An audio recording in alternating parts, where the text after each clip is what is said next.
Hey, this is Scott Spears here on WGH Talk, and we are with one of the great people in the world of broadcasting.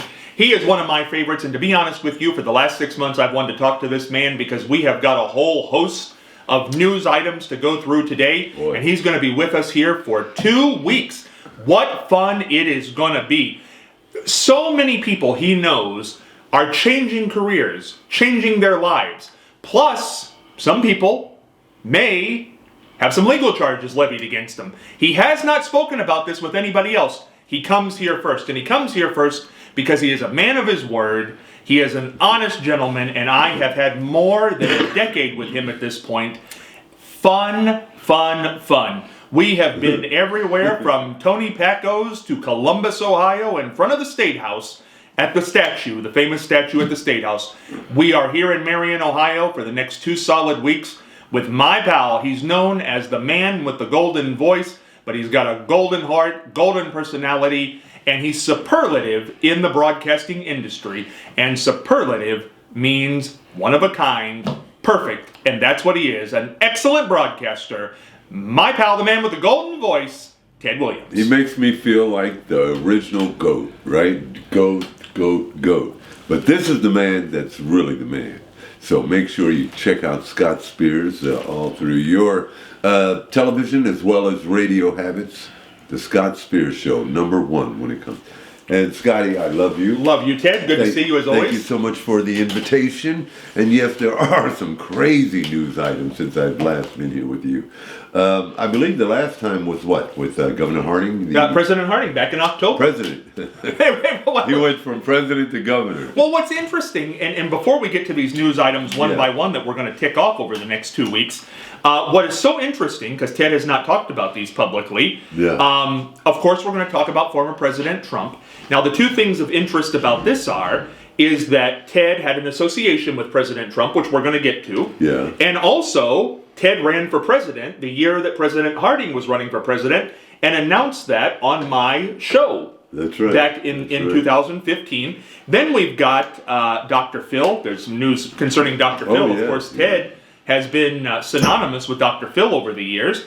And not only did Ted run for president, announced that on my show, he ran for governor and announced that on my show for about 10 minutes. And we're all exclusives. And that's why we've always been up and down the road together. Yes. And we've made a lot of news, and that's always a good thing because it's been a fun ride, and it's not ending. No, it's not ending. It's always going to be an association here with WWGH. This is part of my media family. I love you guys here. How's Angie and everybody? First of all, let's give all of our kudos to Angie, Terry, Adam, right. Sean, the whole Sean's in the room with us. Yeah, that's our videographer. Yeah, we wouldn't have camera working pictures of this if it weren't for Sean. That's right. So everybody is great, and your group family is good? Yes. I just want to say one thing. Mental health is something very important that we all should, keep in mind. We all go through various highs and lows in our day-to-day situation, especially grieving over the loss of someone. And from what I understand, Terry lost his dad, and so my condolences to Terry and his family. A loss is something, and it sticks with you. Everybody tells me, well, it'll eventually subside or it'll go away. It doesn't.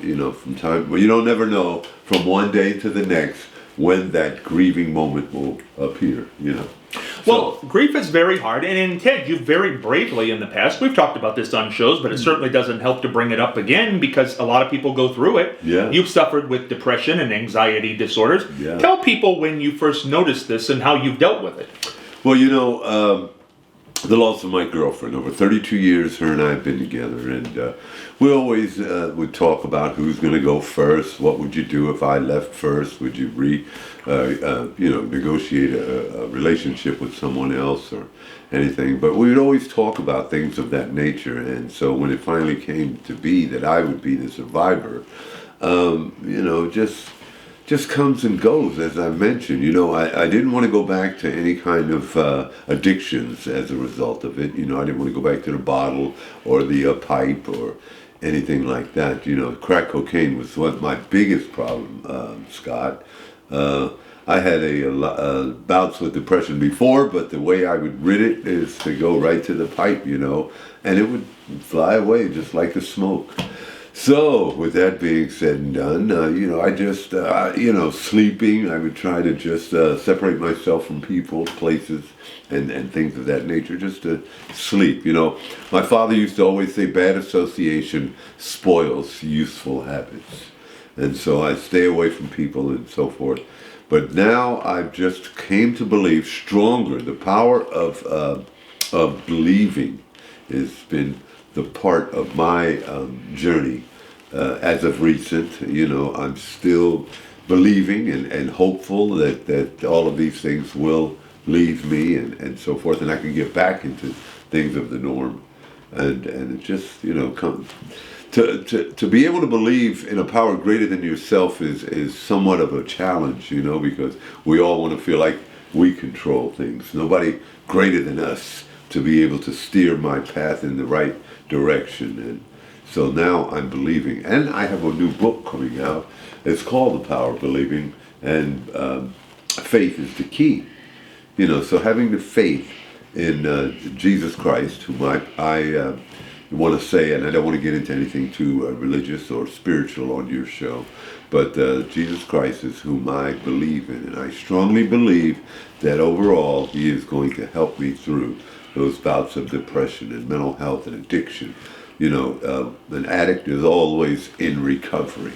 We always try to, stay ahead of the one thing that's going to hold us back, and that's alcohol, crack, and now everybody's into this crystal meth and fentanyl and all of those things. So let's strongly believe in our power that's greater than ourself, okay? Keep the faith that things will get better, and pray about it, There's nothing that hurts your situation, that will hurt your situation if it's, depression or whatever, then getting down on your knees, or either just take a moment in your driving, going from wherever you're going. Lord, please help me through this, help me, Lord. And so you show that faith, it'll move right along. Now, Ted, I don't know the answer to this, but through your depression and your diagnosis with anxiety, do you seek the help of a psychiatrist or medication, or how do you treat it? Well, the fine people at Ohio Health, they've helped me through the years. I'm a veteran. I go to the VA, and they have professionals that could. You definitely got to seek a professional amount of help with this. This is something you can't do on your own. Medications and so forth. Albuterol and the list goes on. There's all kind of antidepressants available. I don't go through the television and listen to all the side effects of them, but there are a few side effects that occur. So find the medication that's right for you, and find the hospital or the medical professionals that are available that's right for you and your situation. Yeah. Now, of course, people are very familiar with your addictions over the years. You've written about them. You've talked about them. We're going to talk about Dr. Phil down the road. Certainly that became a big part of it. Yeah. In this, what's it been now? Almost 13 years? Yeah. 13 years. Pretty much, yeah. Since you became the first viral video, invented the viral video. Has there been a time where a relapse happened or was about to happen? Yeah, on the Dr. Phil show, prior to the taping of some of the episodes with Dr. Phil, I was still drinking. I had I never, prior to my viral video, or this blessing as I like to refer to it, prior to that, I never had Grey Goose, which is a top-notch, vodka. And I bought some Grey Goose. I could afford it, then. Here I am, 2011. I was 2010, all through that. I'm broke. I'm homeless. Didn't know where my next meal was coming from or where I was going to lay my head. So now I'm in a posh hotel in Los Angeles, in Hollywood, and I wanted to try Grey Goose. So I started buying top-notch alcohol, and my kids would run and get it for me. $50 for a bottle. I don't think it was about that big. And I'd mix it with coffee. So Grey Goose and coffee together made a Goofy. And so my kids would wake me up in the morning and say, Daddy, you ready for a Goofy? And so on the Dr. Phil set, I would be drinking coffee, they thought, in a cup. And it was mixed with vodka. So I was still using. Now, after Dr. Phil sent me away to South Padre Island, Texas, the fine people of Origins, which was the recovery center, and I'm talking about this as top-notch recovery centers. It wasn't the Betty Fords or any of the other ones, but man, I was right on the Gulf of Mexico in South Padre Island, Texas. Now, mind you, 2 weeks prior to that, I'm on the corner of 71 and Hudson here in Columbus, Ohio, or in Columbus, living under a tree.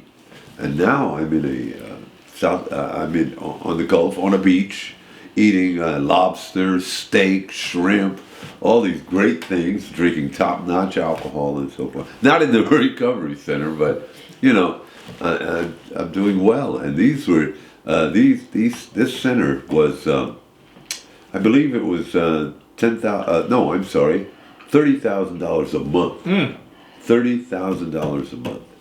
And my girlfriend and I, Dr. Phil must have spent over $180,000 on us to get 90 days of treatment, good treatment.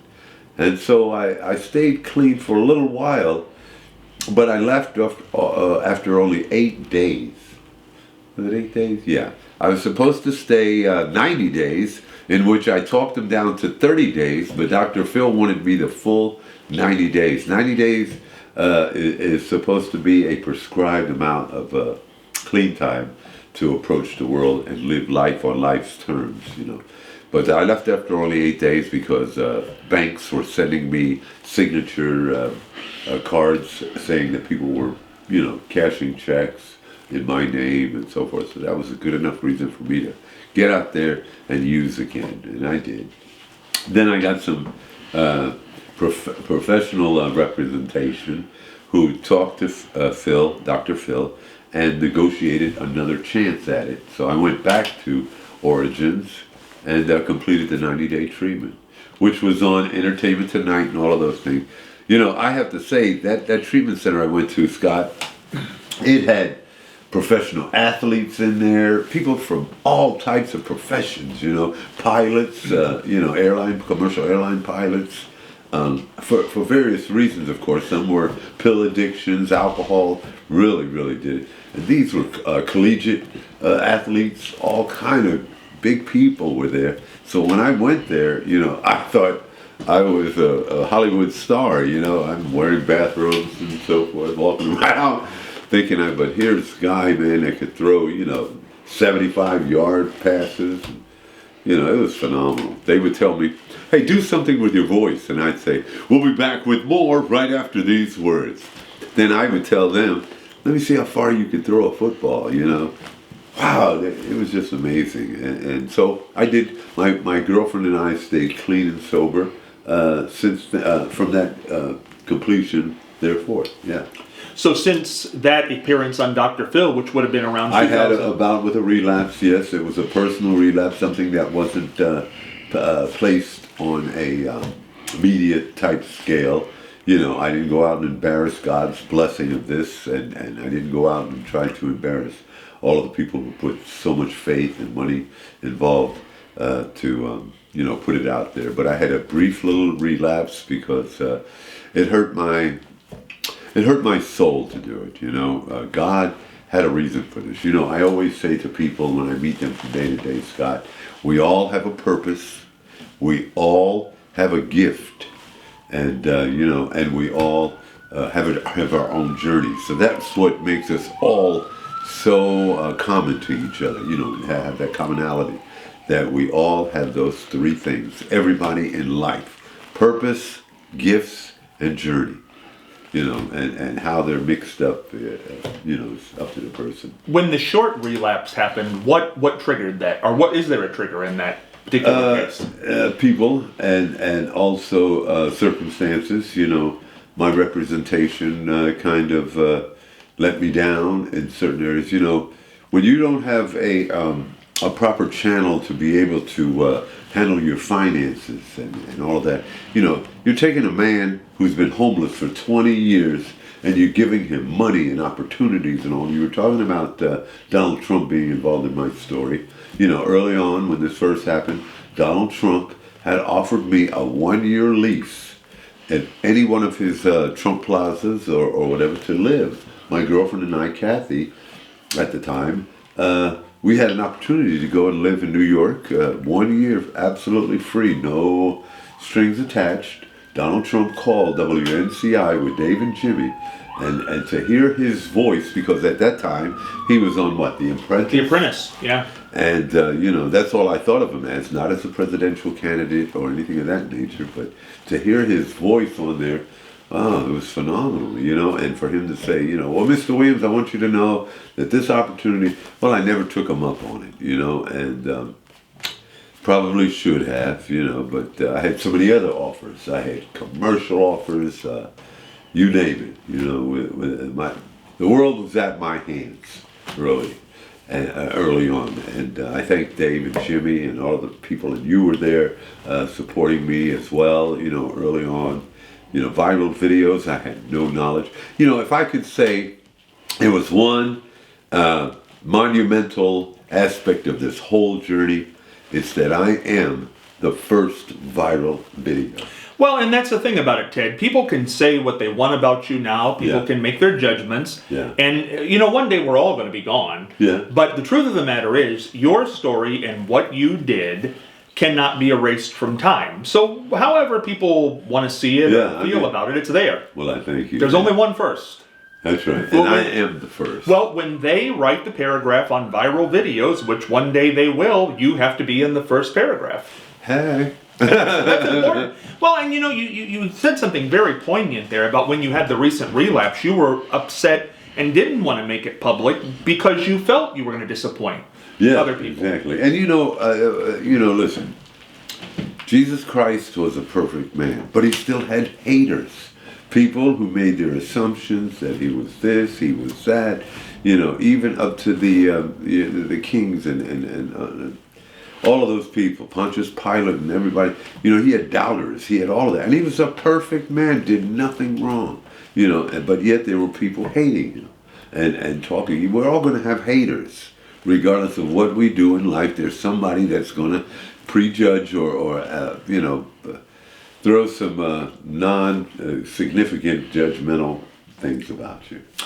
Ted, because you are such a media personality and so recognizable, the other thing I want to touch on here, while we're in this vein of addiction and depression, because people suffer from this. One thing, and I had somebody who is very versed in suicide, and I don't want to get their title wrong, but they were on the show not too many years ago, and I'm still shocked by this.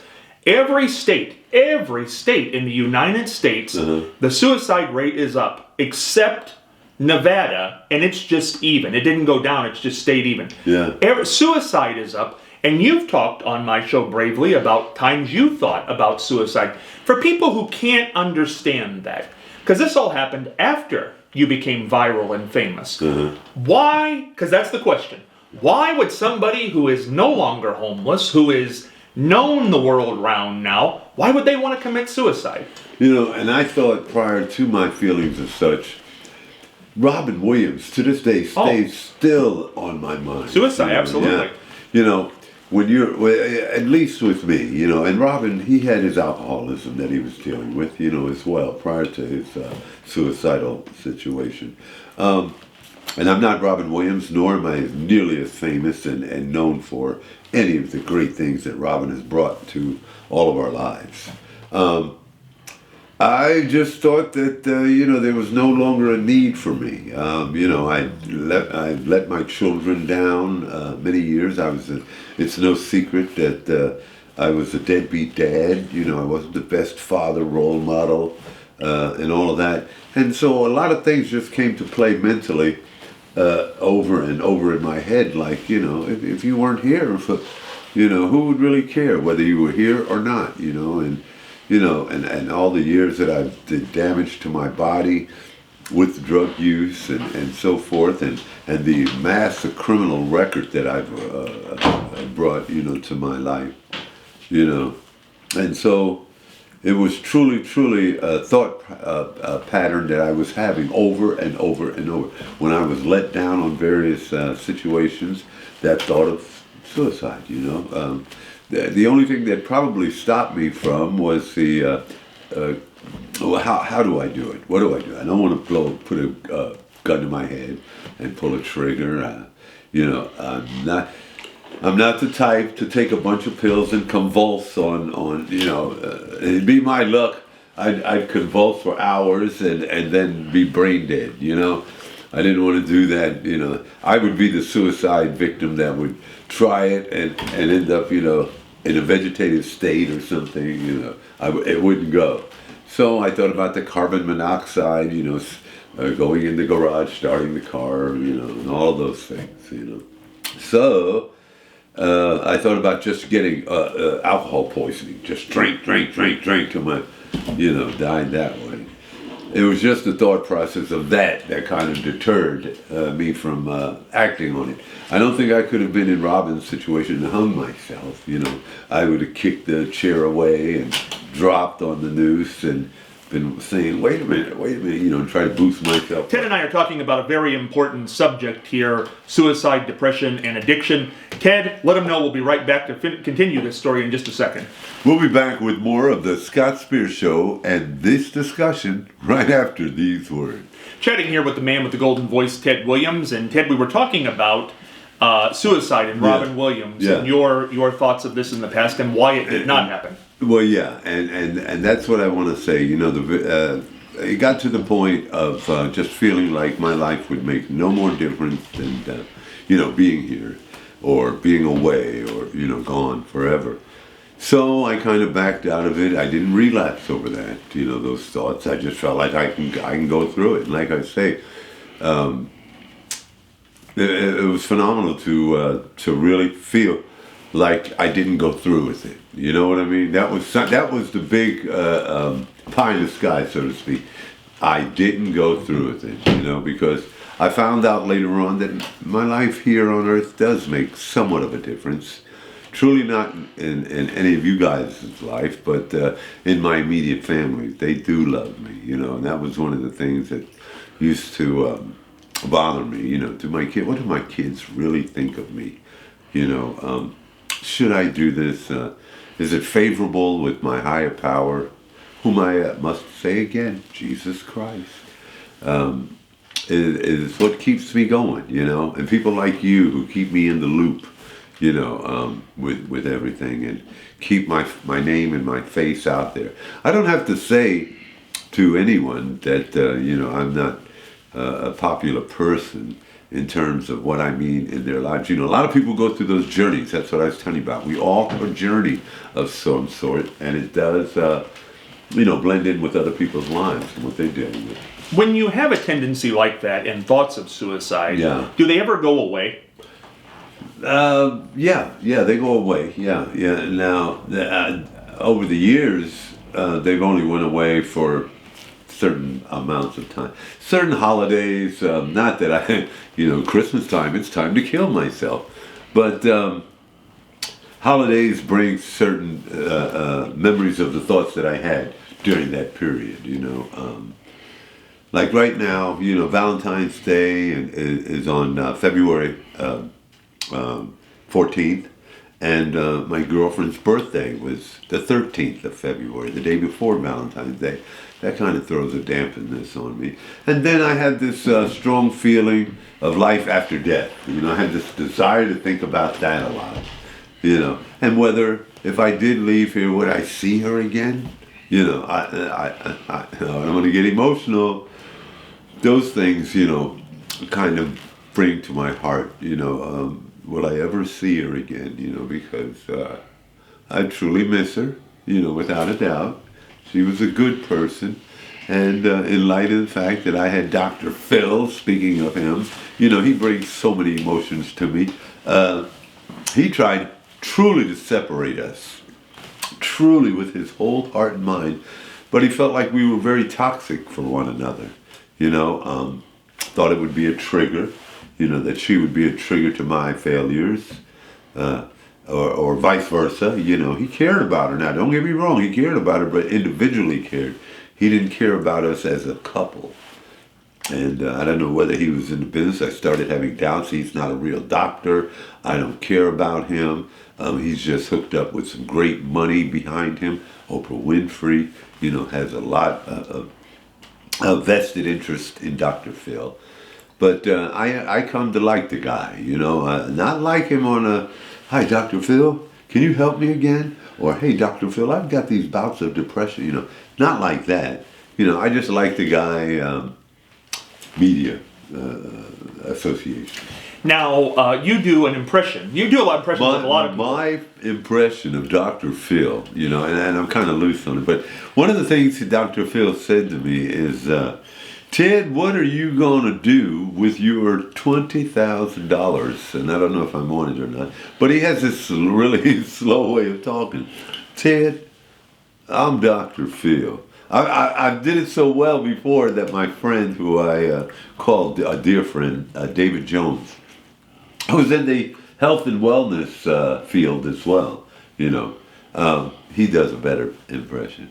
"Ted, what are you going to do with this $20,000, and I told him, truthfully speaking, I'm one of those people who shoot from the hip, you know what I mean? I said I was going to buy a kilo of cocaine, which at that time, in 2011, kilos were $14,000. So I still had $6,000 left over.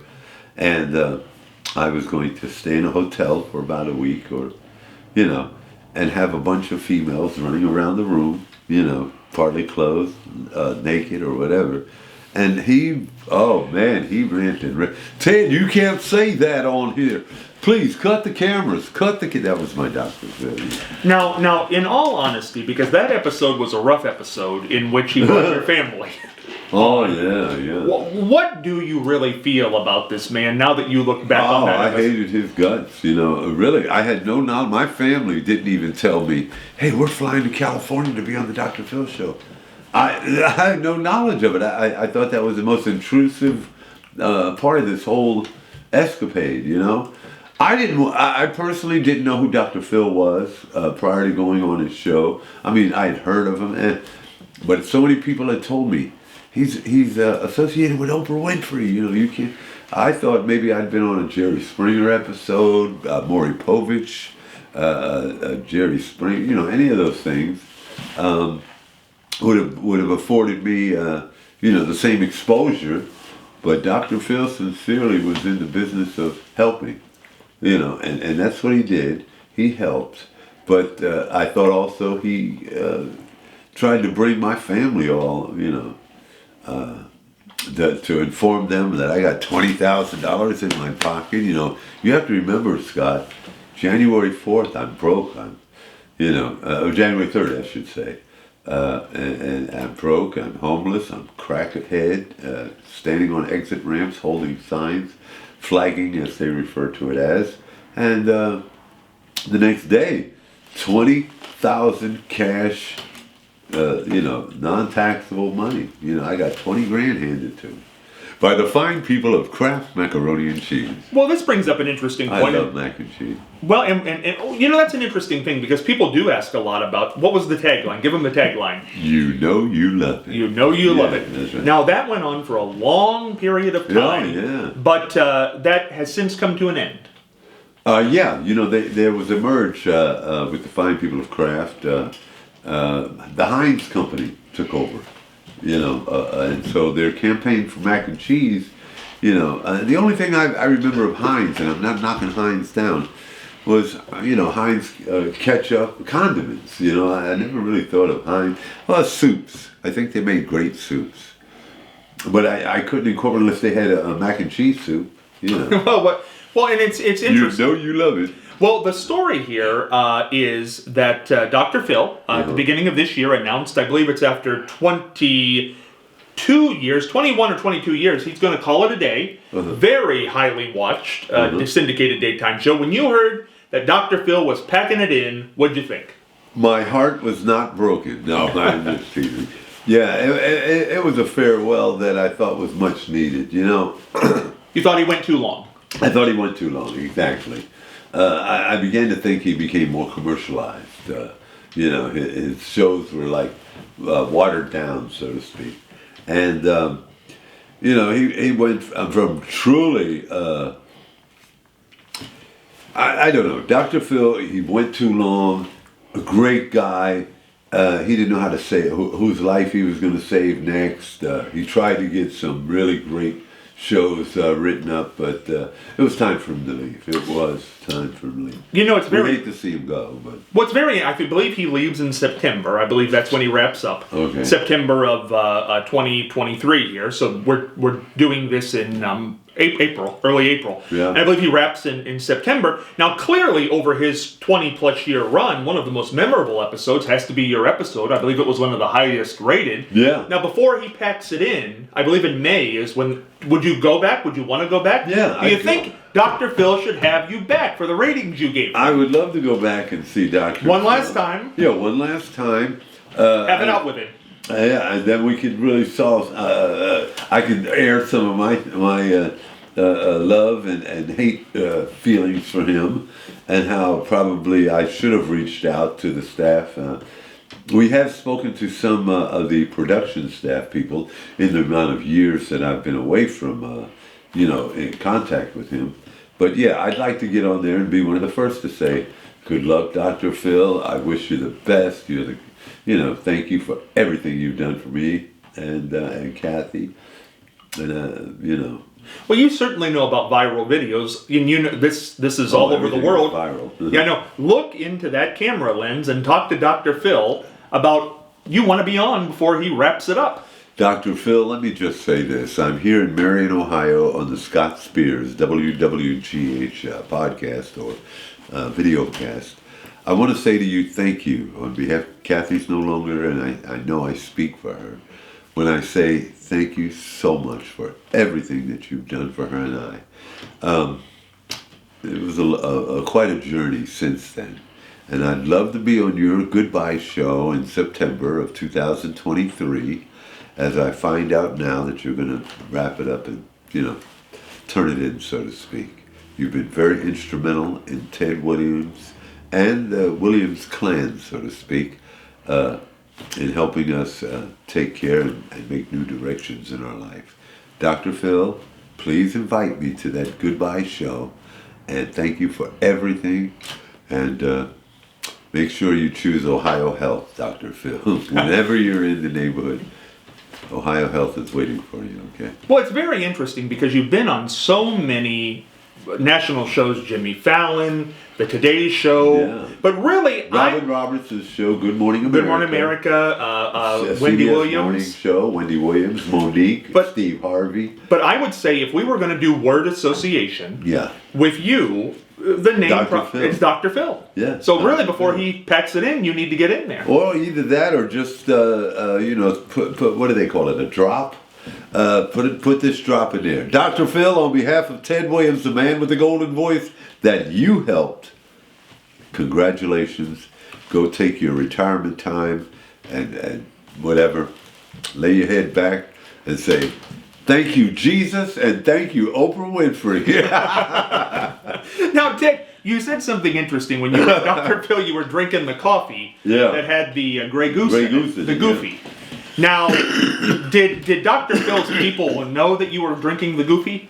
No, I don't think so. So this is a revelation as well to Dr. Well, they Phil. knew that my attitude was wishy-washy, so to speak. I'd come from the hotel. I stayed in a very, very posh hotel. I mean, if I'm not mistaken, I'm trying to think of the name, but the Renaissance. Whew, that was a beautiful hotel, It's where I got arrested. You remember that? Yeah, I do remember that. I have to say, Dr. Phil, I got arrested for somewhat of a domestic violence, and it is in the left side of when O.J. O.J. Simpson had that domestic situation going on with him and the murder trial and all that. California doesn't play when it comes to domestic violence charges anymore. post Nicole and OJ. But something was funny. I went to the LA County Jail and got a, I never was fingerprinted, my experience is always they fingerprint you, your mug shots, and put you in a cell. All this was straight to the cell, and I said, I wonder if I'm actually, but Dr. Phil somehow managed to get me out of jail with unscathed. And the next day I'm back on the Dr. Phil show. So he's got some power out there. Oh, he's got some power out there in Los Angeles. Yes, absolutely got me out of that, man. Me and my daughter, whom I was involved with the domestic violence, not Kathy, it was my daughter. We're looking at each other like, you bitch. And she's looking at me like, you. We're giving each other eyes. And now, this is your daughter. Yeah, this is a good family outing. Yeah. Now, tell people the incident who might not know what did happen. You've talked about it. Me and my daughter got into a verbal confrontation in a hotel room over a $1,000 Louis Vuitton purse. I personally, I'm not knocking Louis Vuitton, Gucci, or any of the high designers out there, but this purse was only this big and it was $1,000. So I thought my daughter was an idiot to buy not a knockoff, but an original Louis Vuitton purse. And we got into one thing after another, and she got mad and said, "You're not that damn famous." And she picked up a ice bucket and threw it at me. And back then I didn't wear glasses, so I'm squinting like this to see what she's doing. And then, lo and behold, here comes a big ice bucket, bopped me in the eye. Oh! I grabbed her. We're physically, no child of mine is going to do that to me. You shut up, you crackhead, and this, that, and the other. You're not all that. And, one thing left to another. And so then all of a sudden, I'm in the hotel room, again, viral man, and I get a knock on the door. It's the LAPD. And they, excuse me, are you Ted Williams? And I'm thinking it's some autograph seeker or a person who wants to take a picture with me. And in fact, it was the police. And they handcuffed me and took me off to jail. I thought, the only thing I could think of was, Lord, this didn't last too long, did it? I thought all my popularity and everything was right out the door. Ted, when we look at this whole thing now, coming up on 13 years, because of things like that have happened, and because anything you do now, as you say, with the most recent relapse, becomes media fodder. No, it's not a recent relapse. No, I mean, the last relapse. The last relapse. Yeah. People are like, oh, did he relapse yesterday? No. Becomes media. I'm clean and sober right now. Becomes media fodder. Yeah. Because of that. Is the viral video now, more than a decade later, is it a blessing or is it a curse?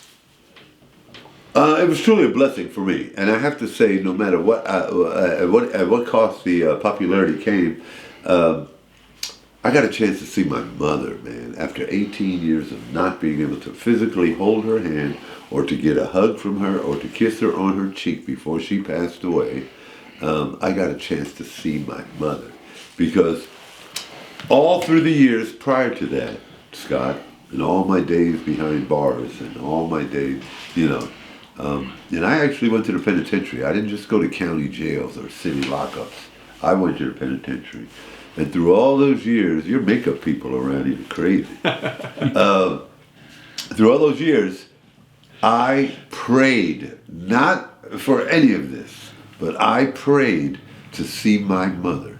This is going to be the year, Lord. I'm making bargains with the Lord in all my prayers. Lord, if you let me live this year, this is the year that I'm going to stop smoking crack. I'm going to go and see a dentist, go to the VA and go to treatment and stick with it. Lord, one more year so I can see my mother, because prior to that, all my mother heard was I was a crackhead standing on an exit ramp begging for money with a sign in my hand. And I had so much of this God-given golden voice, I always knew, my sign, in which I'm getting ready to autograph to you, my sign said, I have a God-given gift of voice. I'm an ex-radio announcer who's fallen on hard times, and the rest is history. But it always maintained that acknowledgement that I had a God-given gift. I didn't think of too many announcers that I've worked with in the past, whatever, rated R, under 17, not admitted, who were able to do that, and to say, ladies and gentlemen, please welcome, and to play with the instrument that God had given me, and to be able to kind of be able to use any voice that you just wanted to play with at that time, it was an instrument that only he could play with. We couldn't play with it, so. It's interesting. Yeah, I don't know. Yeah. No, just to clarify, so nobody has any confusion when we're talking about this relapse that happened. What time period is this? Okay, what is this? 2023, and we're 4 months into 23.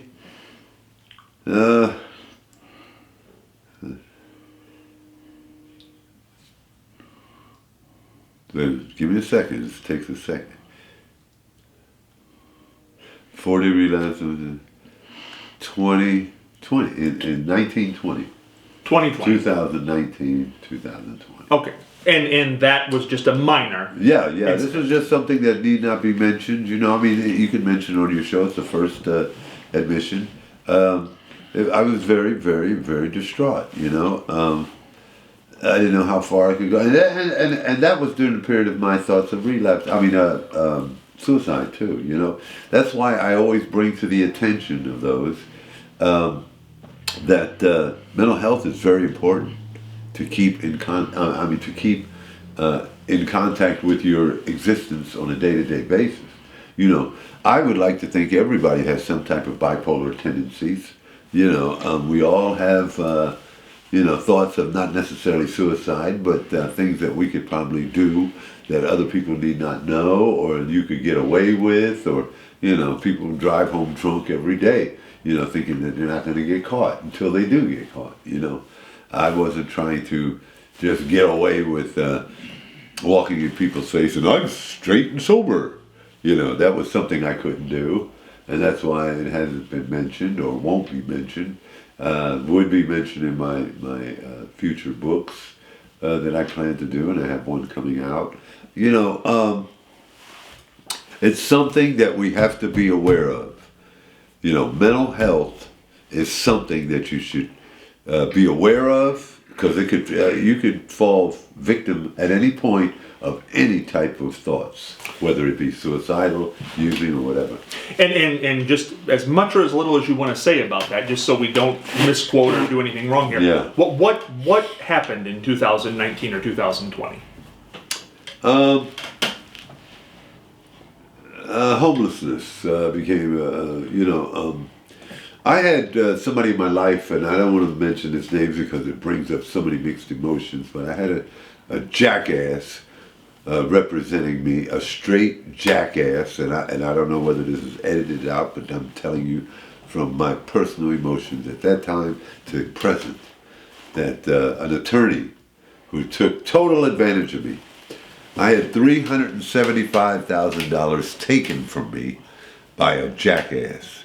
It was a part of my book advance for my book at the time that was published by Gotham Books, Penguin Publishing. It was called A Golden Voice, How Faith, Hard Work, and Humility Brought Me from the Streets to Salvation. That was a book advance I got. 493,000 checks taken from me by an attorney, an established attorney who's no longer working in, from what I understand, Ohio law, but taken from me for the sake of just feeling like I was just one lucky person at the right place at the right time for all of this to have been possible.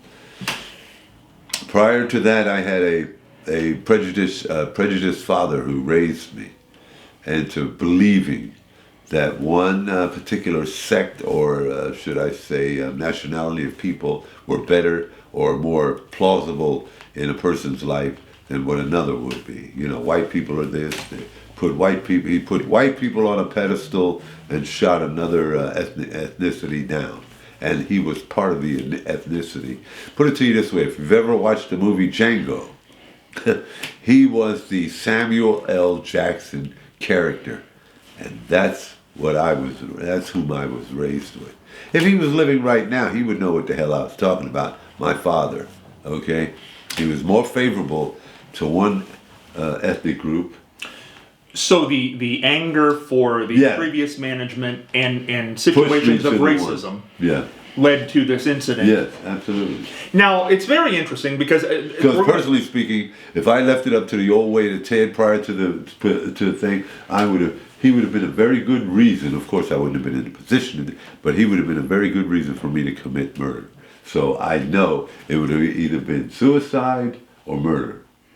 You know, of somebody else. Of somebody else. Yes. I wanted to commit murder, and those things still resonate in my heart and in my mind. So if that person's watching, listening, or whatever, you know who you are. And I don't want to put it out there, but you know who you are. Watch your back. And just to tie a knot in this, I mean that. How did you get through the relapse? It wasn't worth it. It wasn't worth it. It wasn't a part of enjoyable. You know, I didn't get any kind of. I got the euphoric, recall of it all, but there was no enjoyment. There was no reason for it, and I felt stupid. And I got away from the people that were around who were able to afford me those. And before we move on to the next thing, because there is actually a tie-in here with what we're talking about, the substance that was relapsed was fentanyl. Okay. Now, Matt Lauer is probably the other person in your life, aside from Dr. Phil, who you're most associated with. He's the highest. Absolutely. He was your idol, really. Yeah. And Matt fell on hard times in I can't remember if it was 2018 or 2019, but sexual misconduct was the charge, and he was fired from the Today Show promptly after an investigation, and we haven't heard from him since. Now, I'm sure Matt is still out there in the world. What are your feelings, all the love you had for Matt Lauer, and then hearing that, and he lost his whole career? What we've never really talked about that. Well, that's what kind of made me not really care about certain things that were placed upon me. What a difference a day makes. I'll put it to you that. Matt will still be in my, just like people with the Bill Cosby situation or the R. Kelly situation. People are people, and now you got Donald Trump. Paying hush money to a porn star, he does what's he going to do? Tell the media that doesn't count? You're a president or a campaigning for president, and you're with a porn star paying her money not to talk about it, then claim them on certain income tax situations or write-offs or whatever. Donald Trump just believes he's above the law. But back to Matt Lauer. I love Matt Lauer. I'm sorry that those things happened. I wish he would get back. There's no other journalist like Matt Lauer. How would you like for all the Barbara Walter fans to find out that she was messing with gigolos, or she had a lover that was a porn star, You wouldn't say, oh, to hell with Barbara Walters, She was a catalyst in this business. We love Barbara Walters. She could do no wrong. And that's how I feel about, we thought Prince was homosexual at the time when he first was, conceived by American music listeners. He was a homo. He walked around with, or should I say gay, I'm sorry, to the LBGT community. He was a homosexual. And, he wasn't. He loved women more than, the most heterosexual could possibly do. And he had the best damn music in the world. Well, this is an interesting point, Ted, on this Matt Lauer subject, because you went on the Jimmy Fallon show at that point, which was late night. He was following Jay Leno at that point at 12:30. Yeah. And on that show... Oh, yeah. What, for those I said meeting Matt Lauer because it was already some talk around the 30 Rock, where the Today Show and all those NBC shows are recorded and taped. It was no secret that Ted Williams really went goo goo gaga over meeting Matt. And I told Jimmy Fallon when he asked me, he said, oh, yeah, it was really a fun Matt moment when you met Matt. And when I met Matt, I was pretty much like a girl who meets a guy. I was the girl, he was the guy, and I was looking at his eyes, I was looking at his hair, I was looking at his mouth, I was looking at his teeth, I was looking at all these things that a girl normally looks at a guy. And so I told Jimmy Fallon on national TV that meeting Matt Lauer brought the female out of me. And I don't know, for some reason, I didn't know anything about man crush or any of those politically correct terms. But what surprised me is that I threw the hey, that kind of thing up there, and I said meeting Matt Lauer brought the female out of me. And what was so funny was that even when I look at that tape today, Jimmy busted out laughing because he knew how much it did turn me out, to look at Matt Lauer, or to meet Matt, should I say, that he laughed and laughed and laughed, and when he came up, he said, me too. And that was the whole funny part of the whole thing. We're going to finish that story, and we're going to talk about Donald Trump when we come back. This is what you call a hard break in the business with man with the golden voice, Ted Williams, back right after this. And we're back with the man with the golden voice, Ted Williams, Scott Spears now, and we've been talking about Matt Lauer. And Ted just conveyed the story of his appearance on Jimmy Fallon, where Matt Lauer brought the woman out in him. Brought the female out. The female, yeah. But it was interesting, Ted, that because of that, you have said over the years that people, not that there's anything wrong with it, have questioned your sexuality over the years. Yeah. Oh, man, bro. Yeah. But I will say this. Interesting people have come in my life. After that airing of that show, I've had since then a few people that have come up to me and thanked me for coming out. I literally... Did you come out, Ted? I don't remember that. No. I was having fun, and that was the best way I could describe it. I never thought I would ever meet anyone who brought that much attention to me. To my identity. I knew I wasn't gay, and I knew I had no affections for men physically or anything of that nature. But it was the best way I could describe meeting the man who brought so much personality, so much knowledge, so much professionalism to giving us the news daily on I couldn't have met anybody that epitomized journalism like that meant to me. I admired Matt every morning that ever I was in a hotel or over anybody's house or even in jail cells. In the Franklin County Workhouse, the jail, you have to clean up. Well, I'll put it to you this way. Every morning, the deputies would bring, or the runners would bring cleaning supplies to the dorm, and the dorm's responsibility was to clean it. The disinfectants and the garbage bags and all of the things that's needed to clean a shower and the urinal and all of those things. I took it upon me so I could get to clean the dorm. I took it upon myself to do so that I could get privilege to watch the Today Show, which people in jail could care less about news or anything of that nature. They'll watch the nightly news on CMH or SYX or BNS. They'll watch those kind of shows, but they won't watch a national forum. And the Today Show, again, I'm Matt Lauer. I'm Meredith Vieira, and this is the Today Show. And then, that was the biggest thing, to do the opening credits for the show. Give it to us. Well, you're watching Today with Matt Lauer and Meredith Vieira, live from Studio 1A in Rockefeller Plaza. I couldn't believe it, man. And then I'm watching the Today Show, and lo and behold, here comes, it's Today. There was a television network in New England, Boston, It's called the NECN, the New England Cable News Network. And they had an opening as well. and they wanted Ted Williams. They hired me to do the opening. That's where I got my Boston. I got bless her heart. I'm going to talk about Kathy.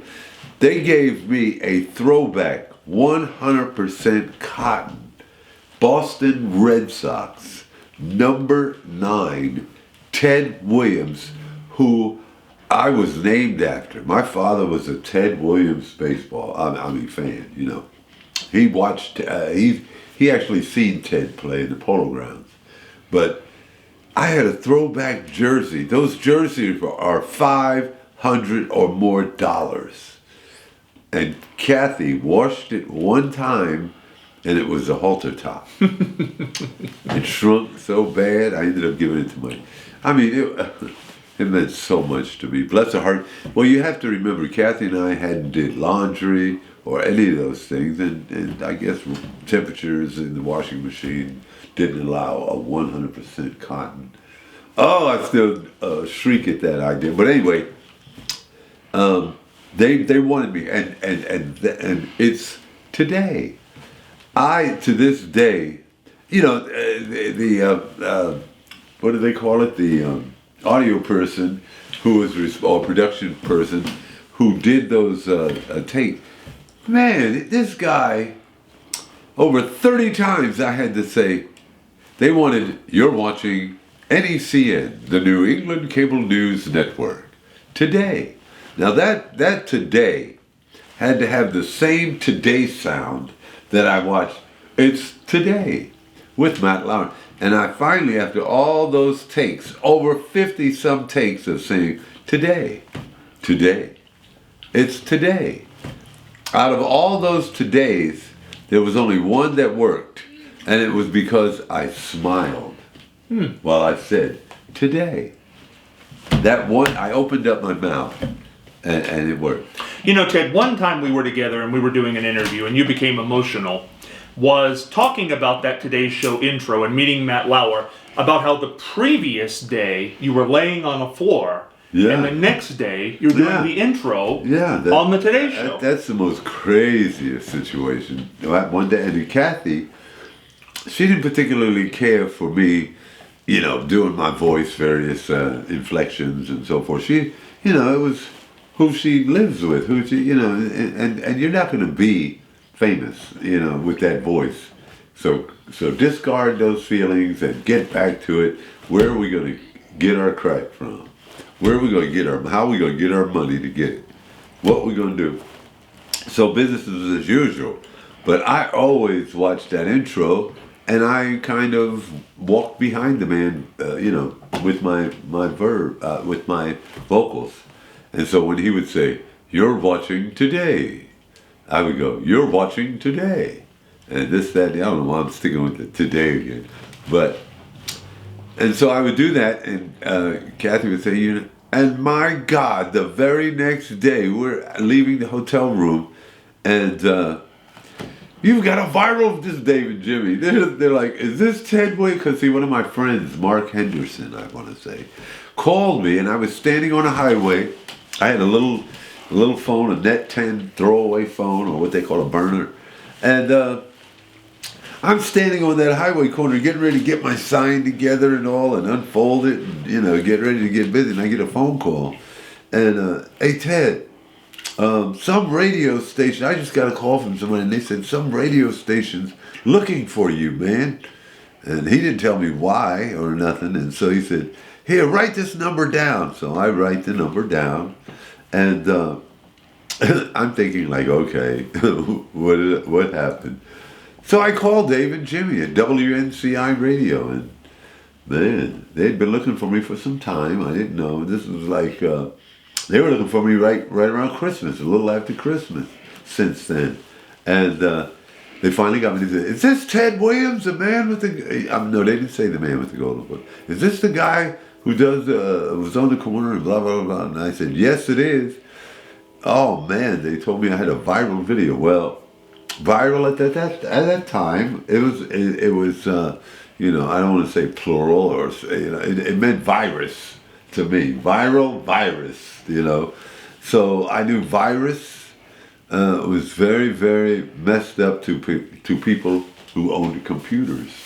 I didn't have a computer. I didn't have a laptop. I didn't have nothing. I had a little tiny phone about that big, and I said, "Oh, it's a trick.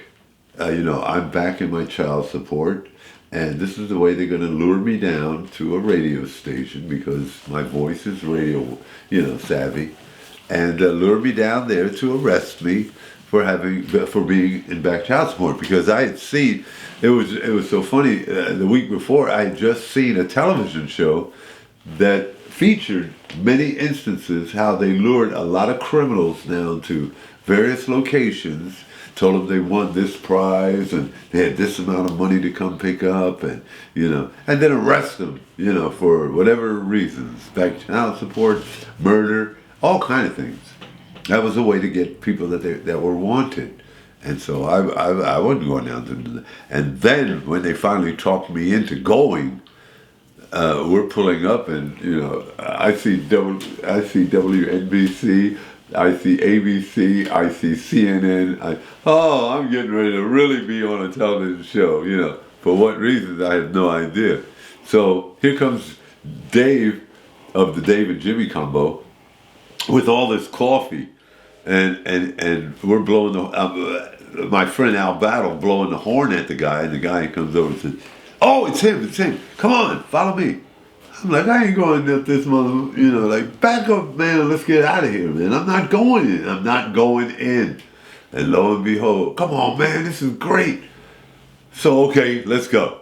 So I bravely marched up, and the first thing you know, I seen a guy running towards me with a camera, and stuck in, not a camera, but a television camera. And microphones are being thrusted, and I didn't know what in the hell was going on until they escorted me into the on-air studio with David Jimmy. And it was an interesting time, to say the least. Now, when I think about this, though, I think about we talked about Dr. Phil retiring. Sorry. Now, no problem. We talked about Dr. Phil retiring, but so many others this year have announced they're leaving. Ryan Seacrest is leaving the Live with Ryan and Kelly show. Oh, boy. Rachel Ray is leaving her show after many years. Ann Fisher in Columbus, host of All Sides on NPR, has announced she's leaving her radio show. Is she? What do you make of all these people calling it a day all of a sudden? Well, the internet probably has brought a lot of competition. And for whatever reasons they're leaving, they know they've run its course, I applaud them, to consider leaving because they feel like that they're becoming somewhat redundant, repetitious. For whatever reasons, they feel like the time is now. And hats off to them, Would you like any of these people's jobs? There's going to be some openings. Well, now you got a cooking show here. You got a doctor's show. You got a talk show with Ann Fisher. You got you could be live with Ted and Kelly. Ted and Kelly, yeah, I like that. Her husband, I think, is taking over, but we can bounce him. Yeah, he's got no talent. Yeah. Yeah, I would love Ted and Kelly. That would be fun to co-host with someone. What about Ann Fisher? That's right out of Columbus. She does that NPR, man. That NPR is rough. You don't think you can do NPR? No. Oh, well, yeah. You could do it. Yeah.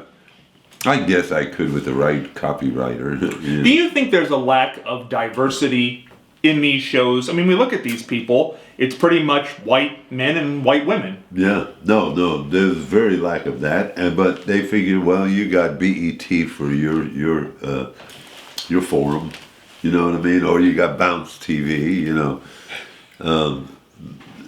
we got a few little, that's just like, we get the Black History Month, not the Black History Year. Well, we've talked about it. We have never had an African-American governor in Ohio. Oh, you'll never have. Never. My father's born and raised in Columbus, Ohio on the hilltop. Born and raised. He left in 1952. To go to Baltimore, Maryland, to do his, whatever it was for him to do. But he's always told me when I gave him my dream of moving to Columbus, because we always came to Columbus or Ohio for the Ohio State Fair or my cousin is graduating from college, or my cousin is being sworn in as a Ohio State Highway Patrolman, or this person died or that relative died. But when I would come to Columbus, oh, it looks so beautiful compared to where I'm from. I'm born and raised in the Bedford-Stuyvesant section of Brooklyn, New York. Born and raised. Hardcore dude, believe me. And, Puerto Ricans and blacks. Puerto Ricans and blacks. That's all that was in my neighborhood. But to see this white bread area, it just looks so nice. And my father said this. It's a cow town, son. He referred to Columbus. It's a cow town. Blacks will never run nothing in the state of Ohio. I didn't think of it as the governor or this, that, He meant that when he said that. Like, in other words, you're going to some place where blacks don't have a chance of success or anything. He was right. Well, it's interesting. And I've been here 40-some years in the state of Ohio. I have not seen any progress of anything. Well, it's interesting in that regard because you did at one point announce that you were running for governor of Ohio. Yeah. And then there was some unpleasantness in your life. But there was a story that was spun at that time, and we talked about it, that you had been duped into running for governor. And just to clear the air on that entire story, what happened with the whole governor's race? Well, at the time, I thought that there was a part for an independent person to try to make some kind of, and I mentioned it to you, I believe, and the AP, or UPI, United Press International, is it still UPI, that one? I think it was AP, and we had done an interview. It was on the air. It wasn't like it wasn't like taped. you pushed it. Yeah, I was. There were people that surrounded me. All I wanted to do was get a good campaign manager and a political advisor, and I couldn't get that because I had very little political experience. But I thought I could make a change because none of the platforms that I thought that were up for making in Ohio, the fair housing laws in Ohio.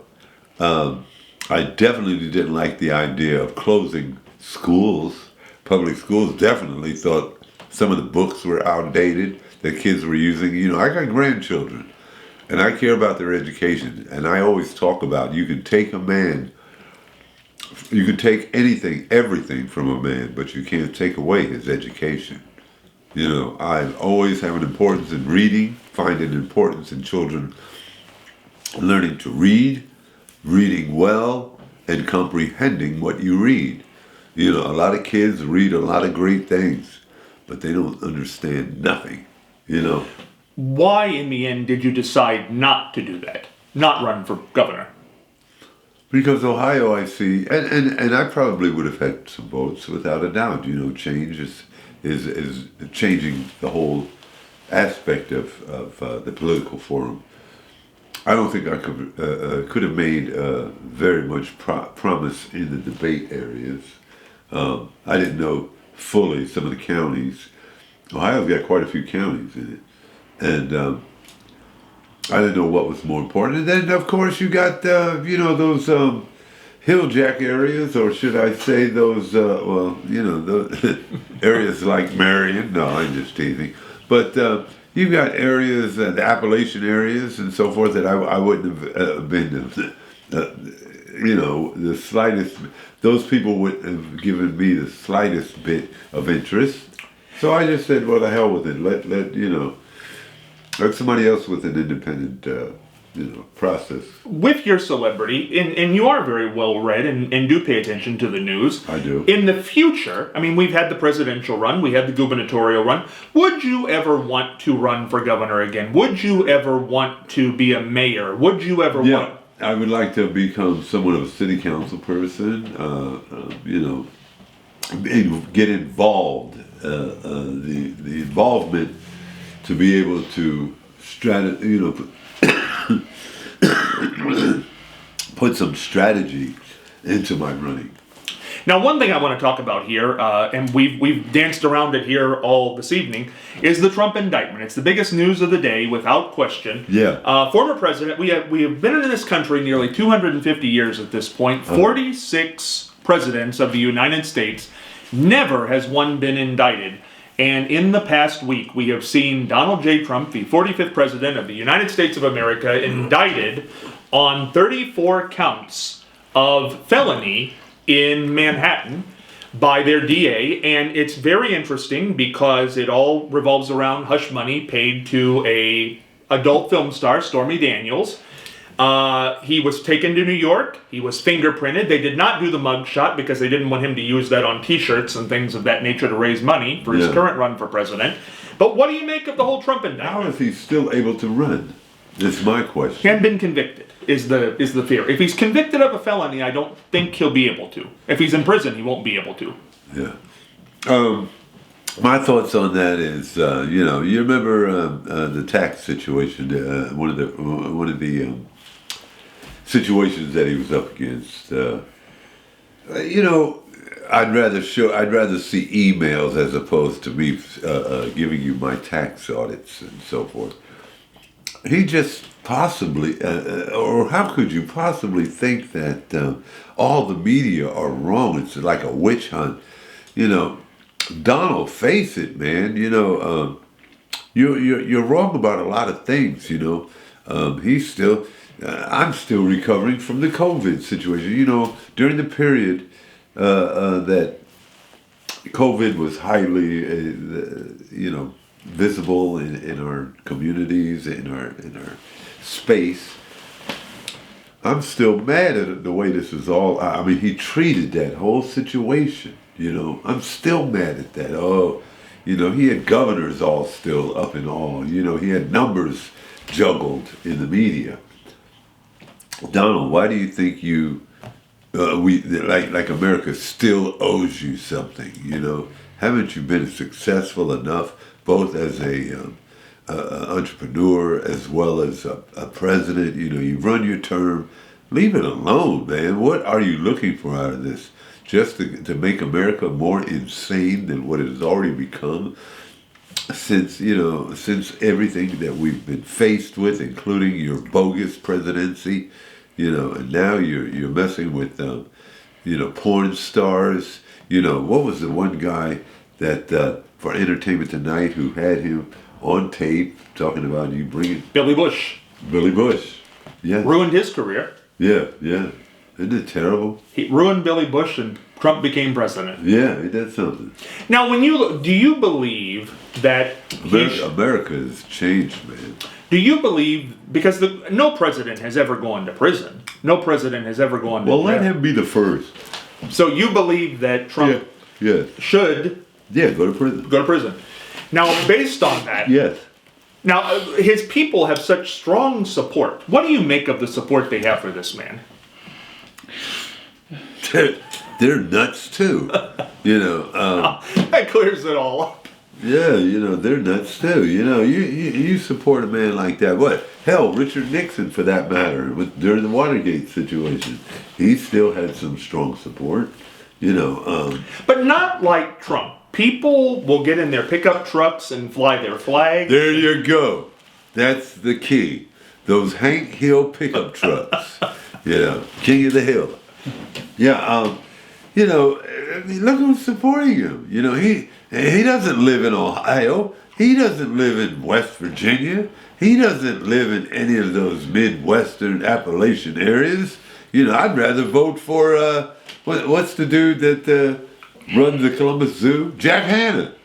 But what is it about this New York billionaire with the hair and the tan and the that big brings coat? so much support to the pickup truck. To the West Virginia and the Ohio and the rural areas. The Confederate areas. What is that? I don't know. Maybe it's like the new swag of white supremacy. It's the new swag of the KKK. But you believe that Donald Trump should go to prison? Yeah. If it ain't nothing but for 90 days, he needs to have a taste of the low life. But The way his luck is running, he probably have the whole prison population in support of. Well, tell me this, Ted. After that speech he gave, or after his not guilty plea in New York the other day, he flew back down to Mar-a-Lago, gave a speech after they did not put a gag order on him, and the judge said, please do not continue with the negative rhetoric. Yeah. And he goes down to Mar-a-Lago that night and says the judge is a Trump hater, and the judge's families are Trump haters, and...